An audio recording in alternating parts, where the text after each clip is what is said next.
How to add dual clock to Android lock screen. Hi everyone, welcome to the channel. This is Rose and I'm here to guide you on how to add dual clock to Android lock screen. Watch the video till the end and without any further ado, let's dive right into the video. Launch Settings app on your device. Scroll down and select Additional Settings option. Tap Date and Time. At bottom you will see dual clock which will display two clocks whenever you are outside your usual time zone. Tap on it.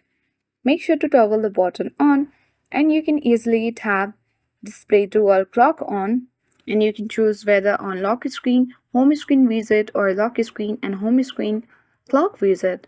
You can enter your usual residence and after that your dual clock will appear on your Android lock screen. That's all for today.